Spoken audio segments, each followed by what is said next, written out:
you all for coming. I'm pleased to have a little better turnout today, which is nice. For those of you who aren't familiar with me, my name is Beth Howlett, and I am the Community Education Coordinator for OCOM. I'm also a 2008 graduate of the master's program, and I'm a licensed acupuncture and herbal practitioner. In addition, I also served as an adjunct faculty member. I lead our student study abroad trips to China, and I also work on our collaboration with the Camelot Museum, if you all are familiar with that site. And also, how many of you guys are garden members? Just a couple of you. Just so you know, if you paid for your ticket today, you can deduct it from the cost of a membership, which means you can come to as many of their events as you want throughout the year. So it's a great bargain, and I always like to mention it. So today we're going to be talking about sound in Chinese medicine. It is a huge topic, and we're going to try and keep it light for a lay audience, and it'll be fairly interactive today because you all are capable of making sound. And in this case, we will speak a little to music, but you don't necessarily need to be musical to access these ideas. So let's jump right in. There's three things in particular I'm going to focus on today. The first is 5 elements and how they relate to sound. 5 elements is something I bring into every lecture because it's so fundamental, not only to Chinese medicine practice, but also to understanding Chinese philosophy and culture. The 5 elements are shared across several fields, noticeably Taoism and Confucianism. And so in introducing sound today, I'll talk about some things from the Taoist tradition and also some things from the Confucian tradition. And in reference to the Confucian tradition, that's the scholars' arts. So this is part of our ongoing relationship with the garden, and this is Scholars Arts Month, so we're going to be referencing that piece as well.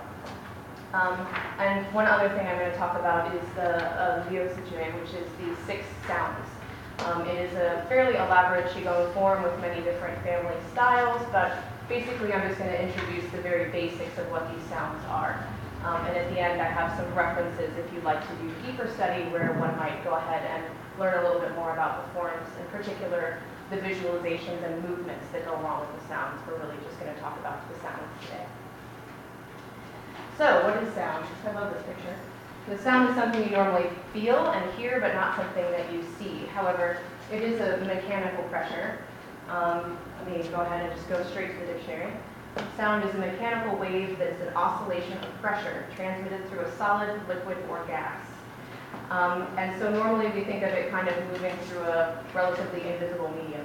However, it can move through a solid, and so in particular in reference to it as a therapy where we're working on the body's tissues, which are a solid, in addition to that longitudinal pressure force, you also have a transverse shearing force.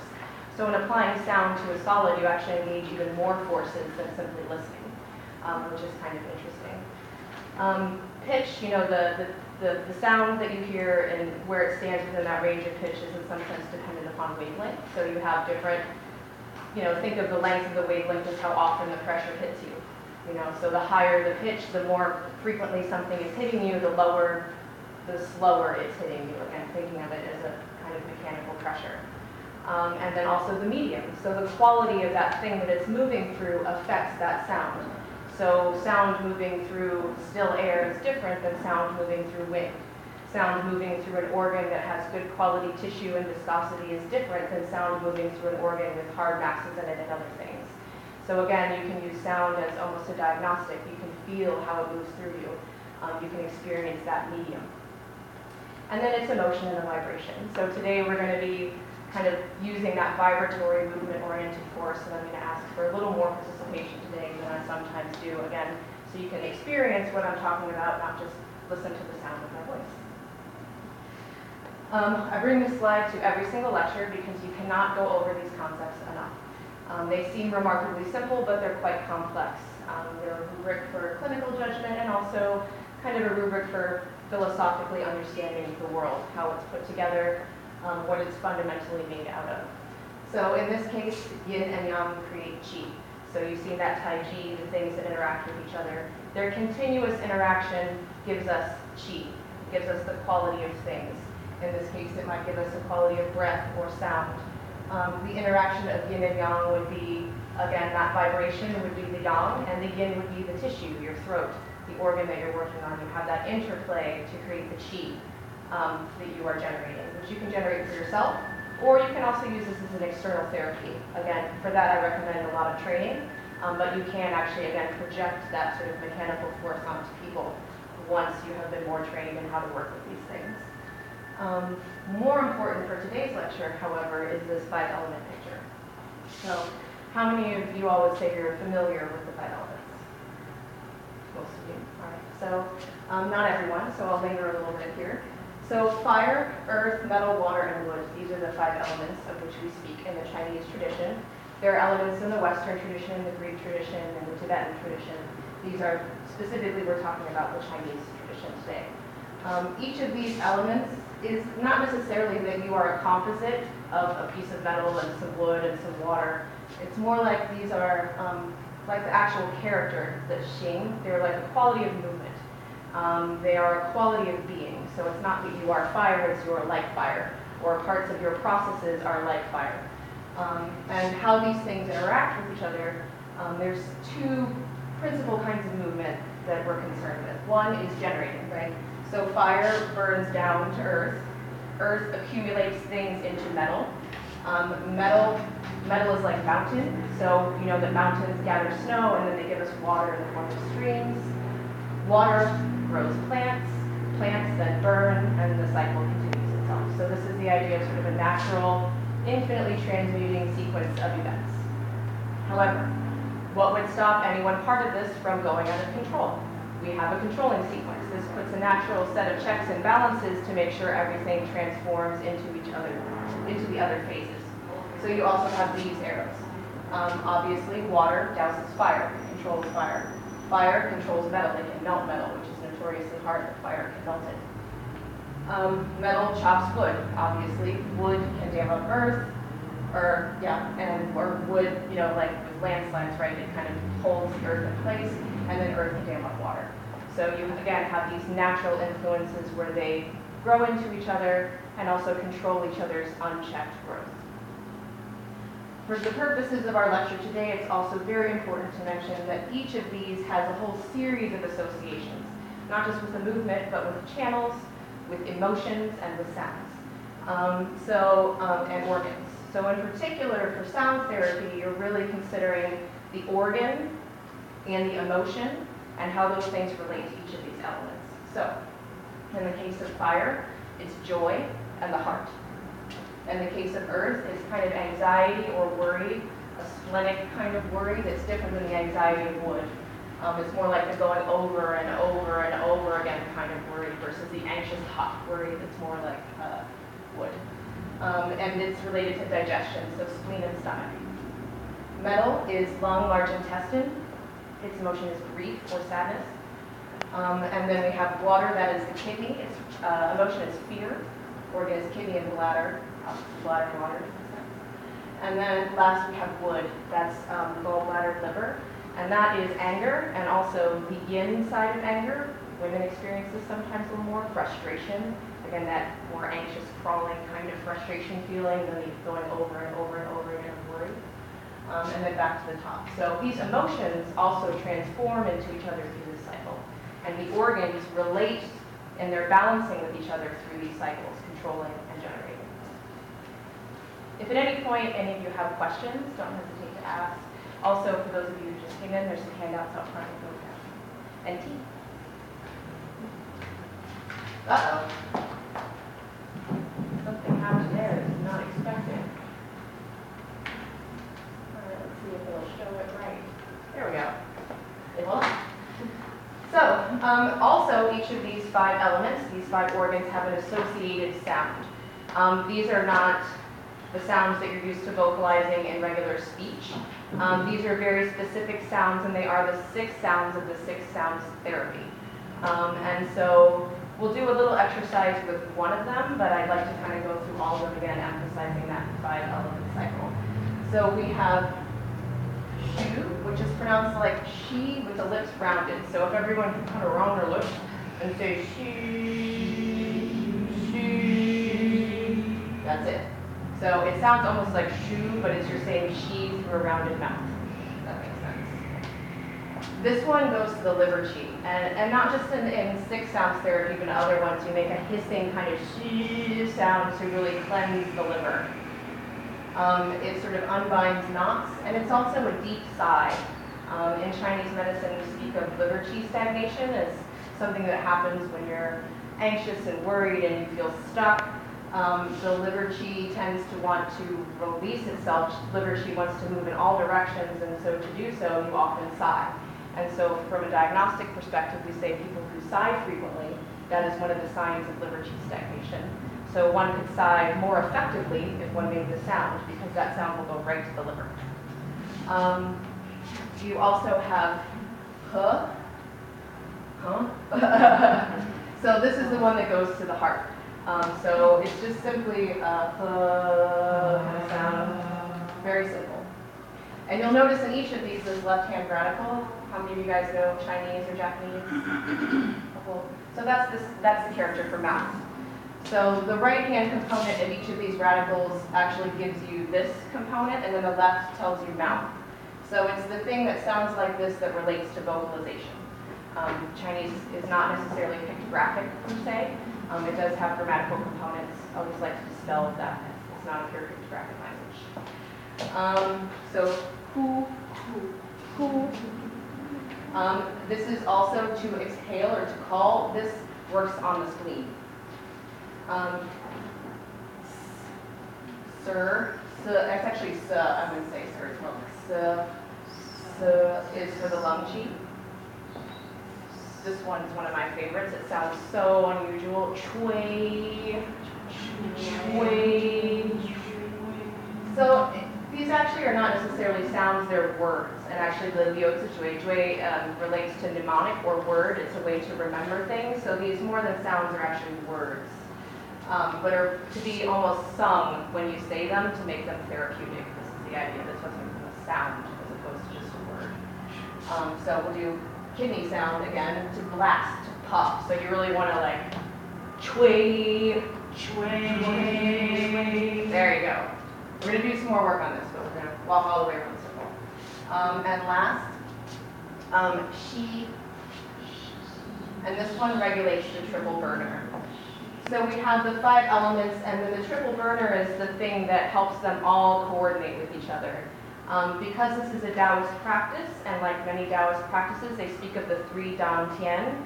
I think more so than in medical practice, in this case, they're really speaking to the 3 Dantian, which do relate very similarly to chakras. So this idea that you have 3 major energy centers, and so to harmonize and move through them all, this is the idea of regulating the triple burner, regulating the passage between all 3. So tongue high, well forward in the mouth, so tongue high and near the teeth. Si. Right. So these are our sounds: shu, he, hu, se, chui, and shi. Yes. So, and these are all in the same tone, or are there rising tones and falling tones? I would emphasize it's not about tone, it's about vibration. So in the end, when using these for therapeutic purposes, what you want to do actually is vibrate that organ. So however you make the sound, that it feels like it's vibrating that area is what you're going for, which means it might vary from individual to individual. Because I just wondered if in Mandarin, Yes. there were natural yes. organ blessings, if you will. In Mandarin Chinese and in all Chinese, this is kind of a separate thing, but I heard a fantastic thing on NPR talking about perfect pitch in the Chinese population. It's a sort of unagreed upon thing that although you could say Chinese in a variety of different pitches or tones, everyone kind of agrees on a middle way, and you definitely notice this when you go over there, you sort of naturally fall into it. So I'd say to sound like a Chinese person, you probably would have a perfect pitch. But again, from my perspective, with therapy, it's really about having that vibration in the area that you're going for. It's less about perfect pitch.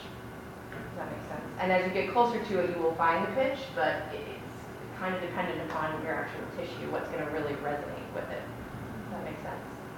Well, yes, I wasn't thinking of the pitch so much as, is this a rising tone? No, it's not about, it's not tonal in that way. It's pretty much all flat, because you're really trying to sustain, you know, like with the wavelength, you want it to be one wavelength. So you don't want it to go up or down. You want it to be that continuous pressure in with the same, yeah.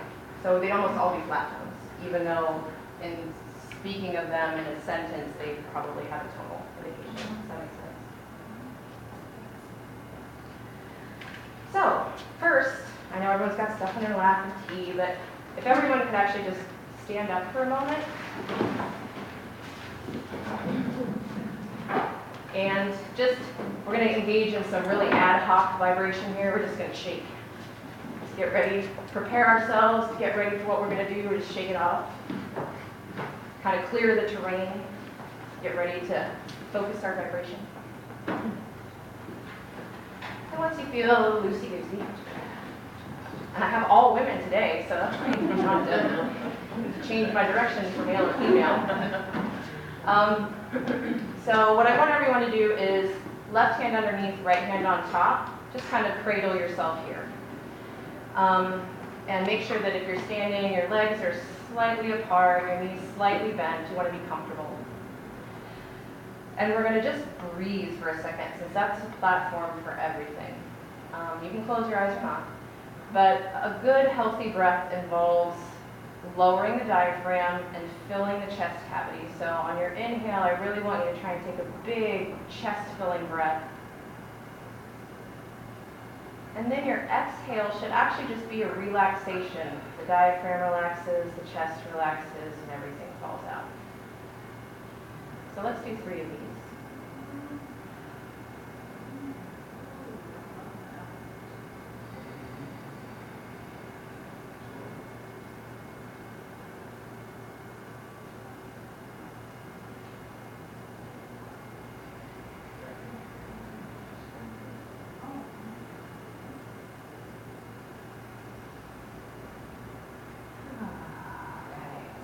So for this next part, you can remain standing if that's comfortable, or sit if that's more comfortable for you. Some of you were here for the microcosmic orbit lecture, and that speaks about moving things from the run mind to the do mind. As we go through this, if there's too many things to think about, you can always focus on the breath, but I'm going to go ahead and just speak to now taking that breath work that we did and adding one more component to harmonize this yin and yang, and that is placing your tongue on the roof of your mouth. This is how you connect to the run mind and do mind. So I want you to do 3 more breaths with your tongue on the roof of your mouth. And you can visualize carrying the energy with your breath up the spine and down the front in a loop, or not. You can just worry about keeping your tongue on the roof of your mouth. So 3 more breaths, trying to connect the run and do mind.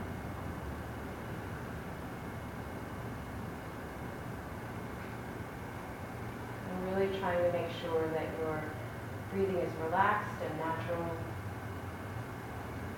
Filling your chest and abdomen with air. And then gently relaxing the diaphragm and the chest to let go. And then one more.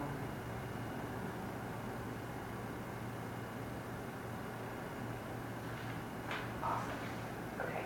Now that we've cleansed ourselves, opened up our microcosmic orbit, I'm going to guide you through one of the sounds. So we're going to do heart sound, because who couldn't use more joy? So what I want you to do is go ahead and exhale and smile. Just try and bring a sense of joy and happiness to your face. And while you're doing this, breathing naturally, smiling, visualizing joy, really make sure that you're sinking into that lower dantian. And again, you have your hands here so you can really feel that you're centered, that you're down there. We're breathing, we're visualizing joy. As you feel relaxed and joyful, I want you to bring your attention to your heart. Your heart is just to the left of your sternum, kind of in your upper chest. As you continue to breathe, continue to feel joy, say hello to your heart with that joy, and just visualize it where it is in your chest. When you're ready, trying to make a continuous, soft exhalation with the sound huh. So we're going to inhale one more time. And when you're ready to exhale, through the full exhale, go.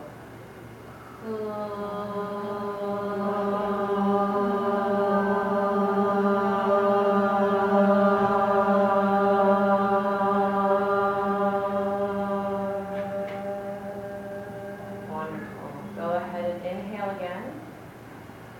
On the next one, just just in case you forgot, again, try and visualize that joy going right to your heart. Because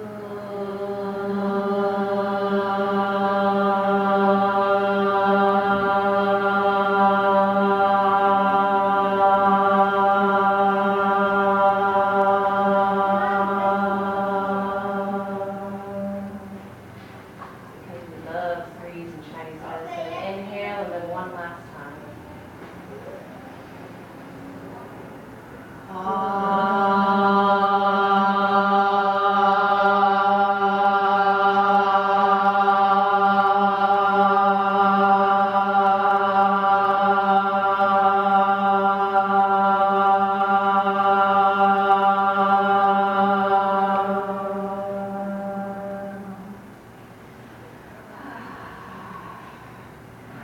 Go ahead, one last inhale. Take your hands above your head.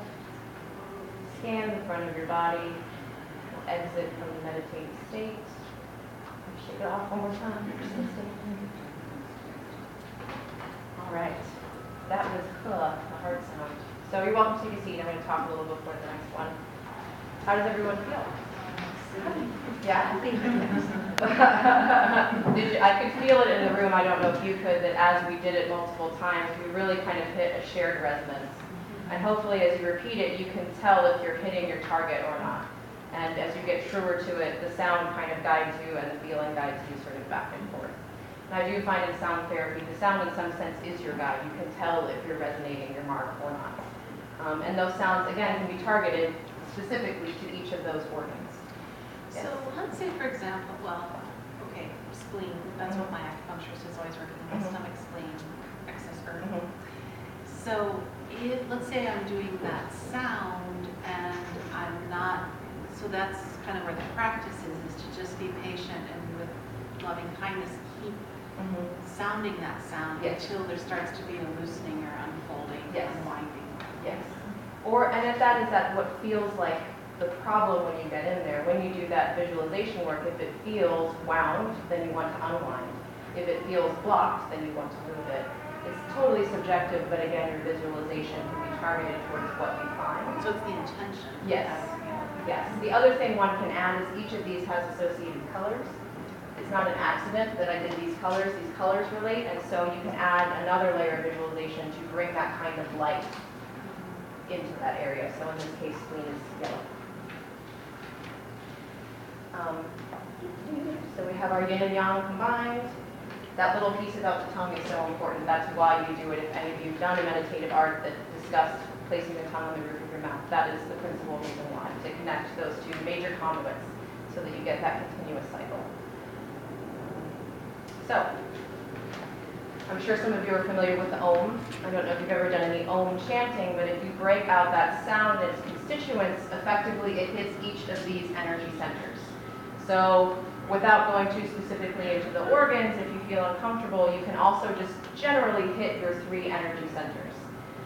At OCOM, we teach something called blue meditation. So if this interests you or you resonate with it, pun intended, then you can get deeper training because there are mudra movements that go with it as well as color visualizations.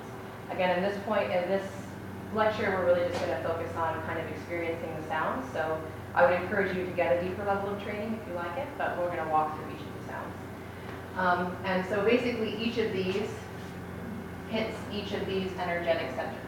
So the lower dantian in the classics is sometimes said to be 3 inches below the navel, or 3 tsun below the navel. So does that mean interior or does that mean below? In some sense it doesn't matter. If your intention is kind of going towards the belly, then you're probably safe. So here's the lower dantian down here. The middle one is kind of right in the chest center. And I especially find for women, again, that yin side of anger, that frustration, a lot of people feel chest bound. It's what leads to a loss of voice feeling. It can lead to lung or even breathe issues because this is where we get stuck. So for my own personal practice, this is the one that I love to do. When I get really frustrated, sometimes I find a closet and then just chant this one out to make it feel a little open. The upper dantian one's a little bit weirder as a sound, so try not to laugh when we get there, but I do find that it does what it's supposed to do, which is really kind of clear the crown chakra, sort of cleanse and ground everything. So we'll go from the bottom up. Unlike the sounds of the 6 sounds where you're really going specific energetics. You're really kind of going more regionally, but still, you want to feel that resonance in that area. So because we're all women, so I don't have to modify my teaching here, it's right hand close to the body, left hand on top, then reverse. And you can stand or sit, again, whatever's comfortable for you. If you are standing, again, try and make sure your feet are shoulder width apart, knees slightly bent. And as with everything in the meditative arts, doing that tongue on the roof of the mouth thing increases your potential. So let's just take a couple of relaxed breaths to go ahead and get back into it.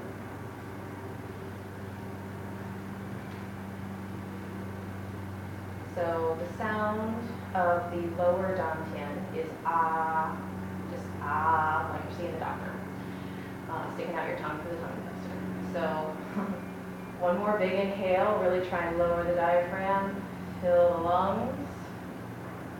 And then on the exhale, we're going to go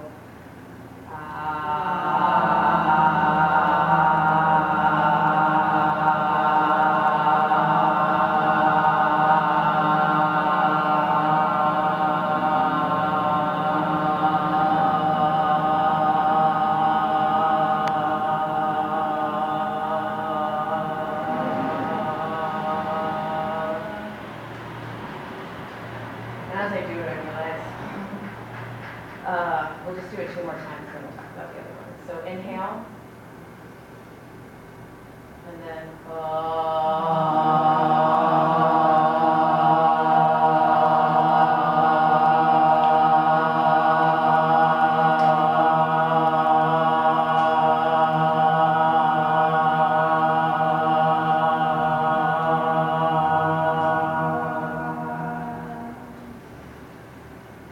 and then one last time.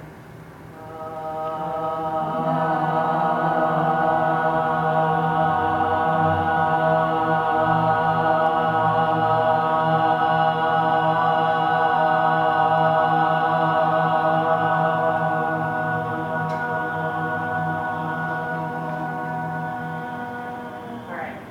So I realized that actually, to me, the lower and middle ones both kind of sound like ah, but the ah for the lower one should be a little more and then this one should be a little more ah, a little higher. So we're going to do this one. So again, I encourage you just to put your hands here and see if you can't register the vibration, just so you're hitting your mark. So a couple of lower, deep belly breaths. So for this one, again, it kind of sounds like an ah, but more a little more ah. That's me sounding anxious, so I'm trying to calm myself down with it. All right. So a big inhale again. And then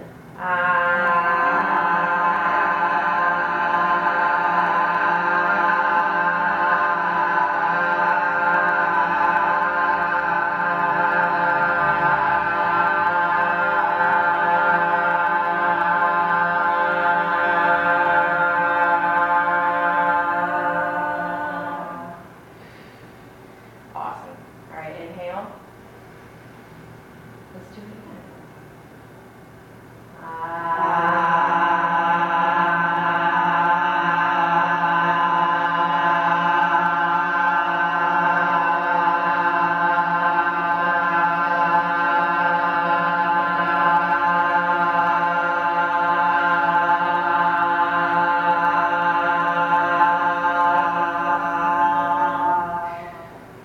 One last time. Big breath.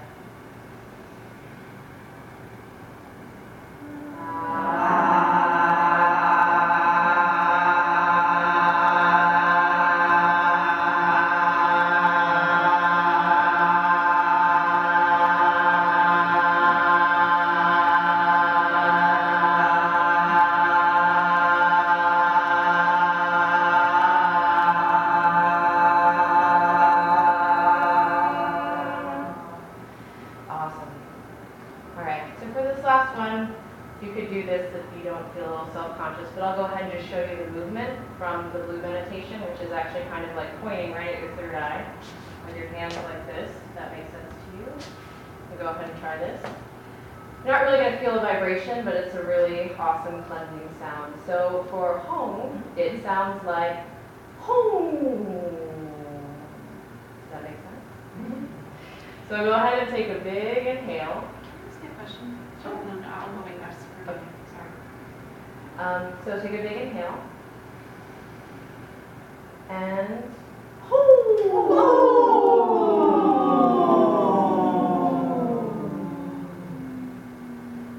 for your question, this one actually does almost have a tonal change to it. So you really want to start high and low. So inhale.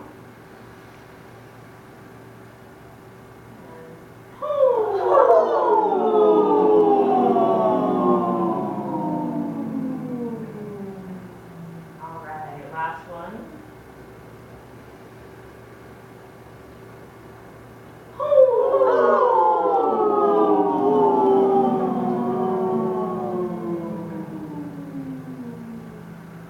Awesome. Shake it off. We'll do a scan. Whatever seems right to you. So now we've harmonized our 3 down 10. Hope everyone has a wonderful day. How come you didn't do own then? I'm confused. As I realized, to me, both the upper and middle ones kind of sound like an A, but it should have been more om. It should have been more oh, ah, home. So yeah, that's my error. It's So you're saying it's own? yeah, it's more the O. It's more O, ah. Like if you break out the om sound, it's ow. So it's like the ah, o. That's what I mean by that. I don't know if you've ever done any extended chanting where you really draw out each aspect of the sound. So that's kind of the idea, is that the ah is here, the o is here, and the is here. This is different though. Again, that is the Indian tradition and this is the Chinese tradition. So I was making a comparison, not exact. So, how am I doing for time? It's 1:30. 1:30. So this last piece is now more the Confucian side of things. So again, we have our 5 elements. And in this case, what we're talking about is more the broader artistic qualities of music, which is to say there's no specific one sound that we're looking about. It's almost more like the idea of keys, right? So things in the key of E will all have a similar quality to them. The key of G, sort of idea. Each of those elements has a specifically associated tone. And music that is within that tone has a quality that influences the emotion of that organ. So, for example, we'll go ahead and go to this chart. We have our 5 elements again. So shang, the metal sound, will act on your grief and sadness. And in general, this kind of tone, let me find my notes here. That's such an elegant description. Shang melodies are heavy, like metal, and unbending. The music affects the lung, and frequent listening makes one righteous. So that is to say, this is much more of a stern, heavy kind of music. So this is entirely subjective. It could be in things in a specific key, but it's more like, does this kind of music make you feel this way? So there's shang types of music within the classical tradition, within the rock and roll tradition. It's more about, again, that specific quality of it feeling heavy like metal, unbending, increasing your righteousness. So if one wanted to increase the potential of this organ or work within this part of the system, you could listen to that type of music to supplement your life. How many of you guys listen to music to help balance your emotions? If you're in a mood, yeah. There's a reason for doing that. From the Chinese perspective, your physical and emotional being is on a continuum. So one can come in through the refined divergent channels with music and enter into the primary channels and ultimately change biological processes. Similarly, stuff that's going on in your biology can leak outward into the divergence and affect your emotional life. These things are on a mutually interreacting continuum with each other. So there's no harm, and actually there's real therapeutic intention in listening to kinds of music to help balance your emotions. For wood music, sorry, I just love these descriptions. So I hate to read, today I'm reading a little bit. So chui music, wood music, heralds the arrival of spring and awakens life anew. This kind of music affects the liver, and when listening to it, it makes one conciliatory. So we speak of the liver as the general, the marshal, and the maker of plans.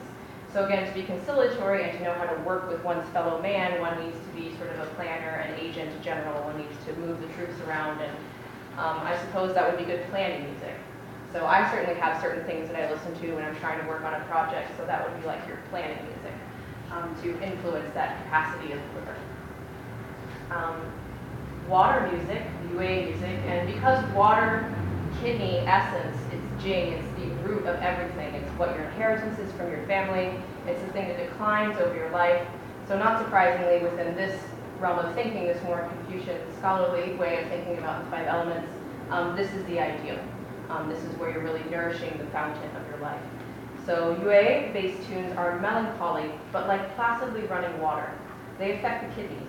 Listening to this kind of music makes one mentally balanced and gentle, sad but not hurt, and content but not excess, as the ancient Chinese saying goes. This is what the culture of Chinese music hopes to convey. So this would be like the highest kind of music, make you ultimately balanced and fluid like water. I think of a lot of classical music kind of striking this note. But again, within any musical tradition, in the Chinese tradition, you can find music that tends in all these different directions. Sure music, fire music, is highly emotional. It affects the heart. It makes you generous, but be careful because if you listen to too much of it, it will kind of make you frantic. So I think most rock and roll falls in this genre, but some does not. And then earth, again, so now we have centering. So kung-based melodies are classified as noble. They affect the spleen, and often listening to such kind of music makes one tolerant and kind.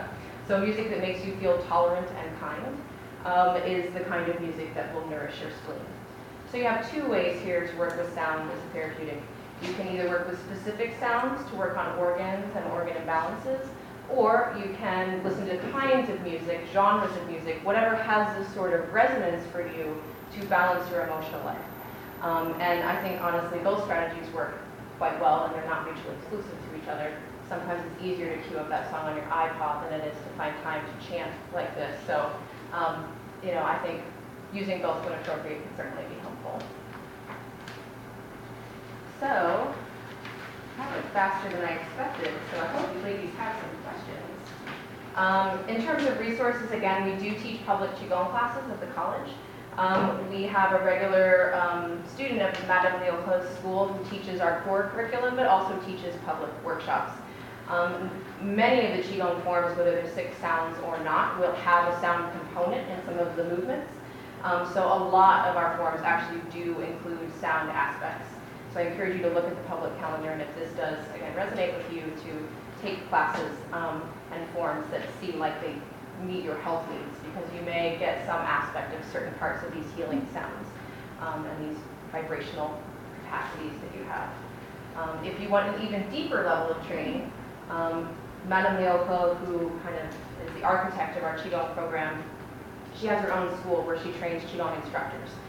She does intensive programs, and if you want to actually become a master practitioner or even a Qigong healer, that is something that you can accomplish through her school, and that's the Lingwei School. So I put both websites. Right now I know we don't have any Qigong classes listed, mainly because I don't know what room they're going to be in. They haven't given us room assignments for the new building. So give me a couple weeks, and when I figure out what room they'll be in, I'm happy to go ahead and post those for the public. But the Lingwei site is fully up and operational. She does workshops on an ongoing basis. You can just take them individually or sign up for the teacher's course. So we have here many different types of instruments. And here I have a Tibetan singing bowl. So depending upon who was going to teach this lecture, I was hoping actually to get some of our sound-using faculty, because some of them do use singing bowls, again, placing them on chakras or placing them around the body to use that kind of resonant principle. There's something called acutonics, where they actually use tuning forks and place them on points. Those are not my particular style of practice, but I do appreciate them, again, as being within this genre of thought. For my personal usage, I find that just listening to appropriate styles of music and using some of these resonant sounds is my level of access. But again, everyone's unique. And you can absolutely find practitioners that go even deeper into these ideas using tuning forks on points and things like that. So, thank you for listening to me. I know I'm a little bit short today, but I figured we'd take longer on some of that sound stuff. If you guys have any part of it that you wanted to do more of, we absolutely can go ahead and do some more meditation too. Yes. I actually had a question. Sure. I wrote a paper a couple years back on sound and tone in Chinese music, and I had a really hard time coming across music that was specifically for that purpose. I expected to find like all kinds of recordings and Yeah. like some depth to it, but I really didn't. Do you No. have? I do not, and in fact, when I was taking my classics class and going through some of this stuff with my fellow, we were even having a hard time discerning which exact tone these things refer to. Like if you go to Yeah. the classics, it's not like it says, well, this is G sharp. Like, so it was hard to know even how to create music that would reflect these things because it was somewhat debatable what these things were from a classical perspective. Standardized. What I do find is that, and it's unfortunate we're here for the Confucianism lecture and the last time, so much of this stuff, particularly this way of thinking about it, comes from that scholarly tradition of being an artist in many facets of your life, being literate, with calligraphy, being able to play on the chin, and so it's highly subjective. It's really about the art of that practitioner bringing that emotion forth in the audience, so it's completely ephemeral. It's not like you're going to find, you know, the Sousa tradition of heart-centered music.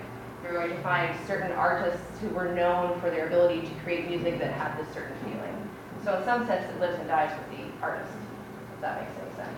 Yeah, are you familiar with the, I can't think of exactly what it's called now, but there's the I Ching, or I think maybe called it the I Ching music for healing or something like that, and they have one specifically that's metal and one that's specifically Yes. water and wood. Yes, and there's a lot of that kind of stuff out there. From my perspective, again, because it's hard to say this is the exact note that is the exact thing, it's highly subjective. So that is a potential resource, but I don't know if it's the only one, and then you're going to find a whole bunch of people playing that forward. Does that make sense? A lot of that stuff, Right. again, because it's I Ching, that's Taoist. A lot of Taoist things are specific traditions that come through either a monastery or a specific lineage practitioner, and so again, they're more representative self-similarity than the breadth of the field, which is why you can't find breadth of field information. That's the specialty of that person's lineage or. Right. But in general, again, in pre-Republican China, I think that most people who were having the affectations of being Confucian scholars would absolutely say, I know it when I see it. Right. And would write lovely poems to each other about their heart-centered or their deeply Shang type music, because it's one of those things, like any artistic sensibility, you know it when you see it. And it's really about you having that feeling more so than it being, you know, an Aristotelian reference to an absolute, this is what it is, and we all know what it is. It's very feeling based. So just riffing on what you're saying, do you know the music of the composer Tan? He did, you know the composers that did Hero? Did you know the film Hero? Oh, yeah. Okay. So he's a Taiwanese composer, and his work is so intentional. You can find YouTube. TAN. Yeah, and actually the Hero soundtrack is great.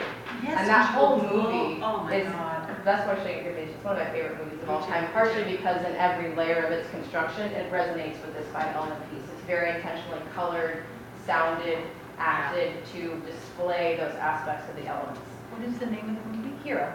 H-E-R-O? Hero. It's worth buying. It's just phenomenal. Just one last question too. As far as instruments go, relating to, I mean, I know that a lot of the instruments are related to like a, oh, I forget what they call them, like a ocarina, I think that's made That's of clay. one, yeah. And, you know, you've got the, like a wooden flute or a metal instrument. I mean, do you personally find any application for that, or is that still just something that's further? You could, theoretically, I mean, you could have a wood, you could have a wind, you could balance all five elements by having each of the five represented in the instrumentation. But again, even five gongs together could make a more Shang type music or a more Yue type music, depending upon how fast, which tones. Right.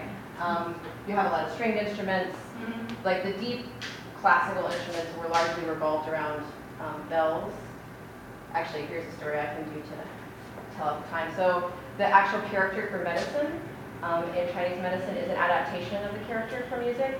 And there's a supposed story where the Yellow Emperor, who overcame the god of war, did so by inventing basically the bronze bell to overcome the drums, because the war drums of the war god were making his soldiers pass out, and so he needed to revive them with the deep, serious music of the bronze bell. And actually, these kinds of bells, if you ever have the opportunity to go to the Shanghai Museum, they had a wonderful exhibit with one of them set up and basically playing scales playing what they would have sounded like if you were ringing them, and they had what I imagine, again, overlays with that 5-element tone. Each one was a different kind of element. They each had a very different feeling to them, and it was this really deep, slow resonance from a much slower time. But again, you can get those feelings from faster, more modern music. It's really subjective. I always like to emphasize the subjectivity of taste. There's nothing wrong with that in the Confucian tradition. So again, thank you so much for hanging out and listening. If you guys have any additional questions or anyone wants to do more Qigong, you really like something, I'm always happy to do so. Let's do the other sounds. You want to do the other sounds? Just at least an experience, so thank you. You're welcome. All right, which one would you like to start with? How about swing? I figured you were going to say that. All right, let's do who. So again, with each of these, you're trying to drive the sound into the organ. In this case, you're kind of the middle burner, so a little lower than the heart, kind of right in here. And if you want to add the element of color visualization, you can certainly drive some yellow light right there and try and boost your splenic potential. So let's take a couple grounding breaths just to get back in the zone.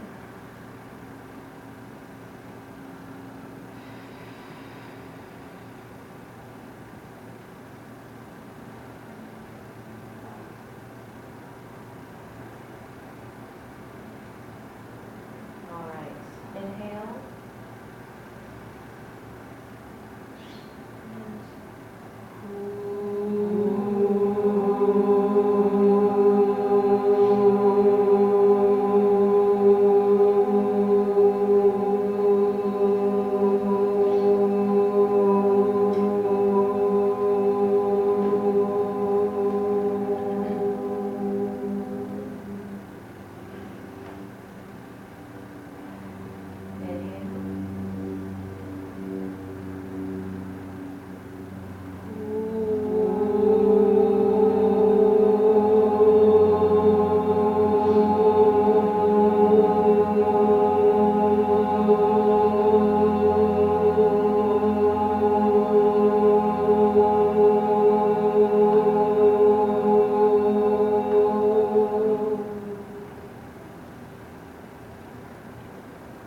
One last inhale.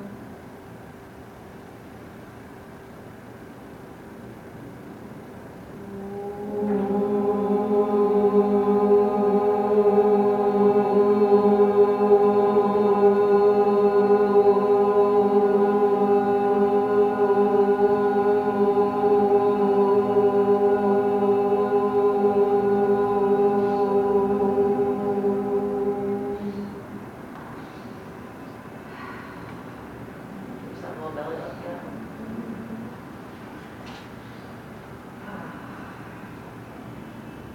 Alright. So we've done who. Megan, did you take 6 sounds? No, Yeah, Madame Leofa does not teach it every year, so we did 8 treasures, we didn't do 6 sounds. and I haven't taken too long from you. Alright, sometimes Julie teaches it too. I just want to be sure on this one because I haven't actually, I'm thinking about what is the sound. So it's like, alright, so let's just make sound and resonate our lungs. So, inhale. Inhale.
actually, for this one, I'm just, Qigon's so spontaneous, let's just do it. Go ahead and actually rub your lumbar back a little bit. And this time, actually keep your hands on your back and visualize yourself giving energy to your kidneys. So this one's chui. All right. Inhale.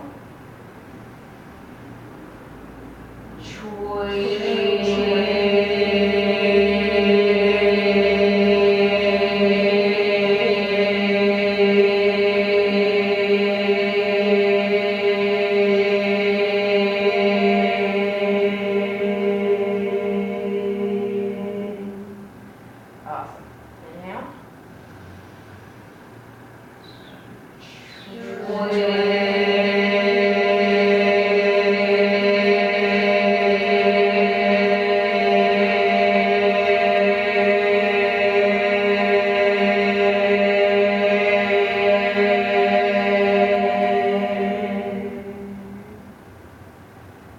One last time. Inhale.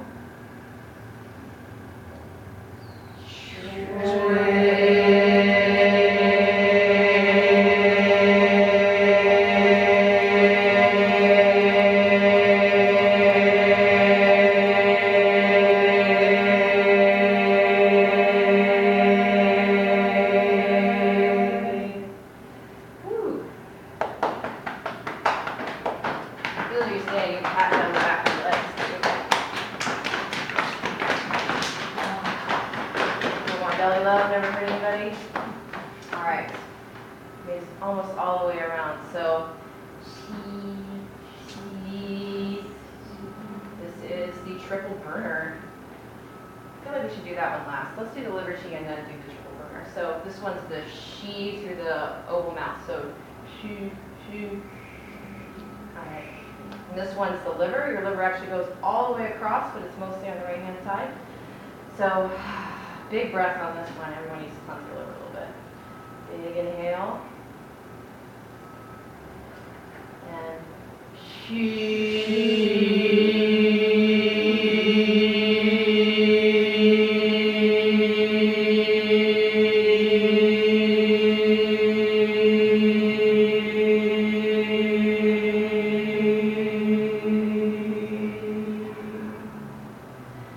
inhale.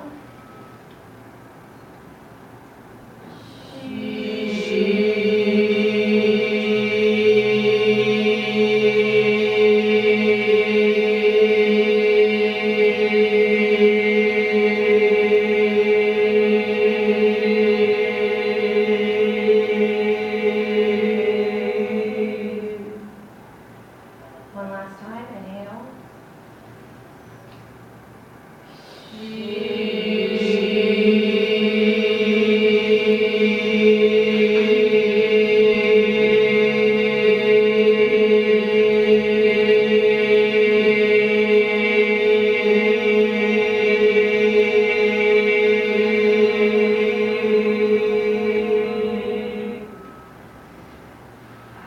Was that 2 or 3?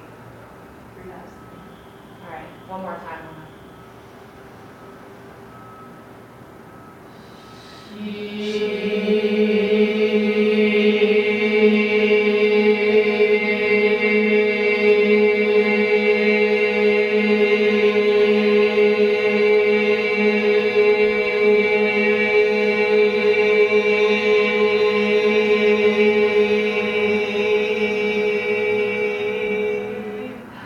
Definitely shake off any extra stuff you got. I don't need to hold on to any of that. And actually with liver stuff, because liver's element is wood, if you got too much, you can always shout at a tree. It can take it. With that sound. All right, let's harmonize it all through the triple burner, and we'll do the other she sound. She. All right, big inhale. Inhale.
for all three dantian. Take whatever wisdom and energy you gain and give it to the lower dantian. Over the love.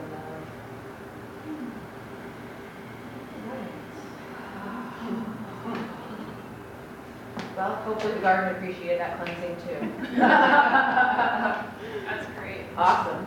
Thank you for asking. I wouldn't be so bold, but it is. I love chanting with people. I hope I probably showed, didn't it?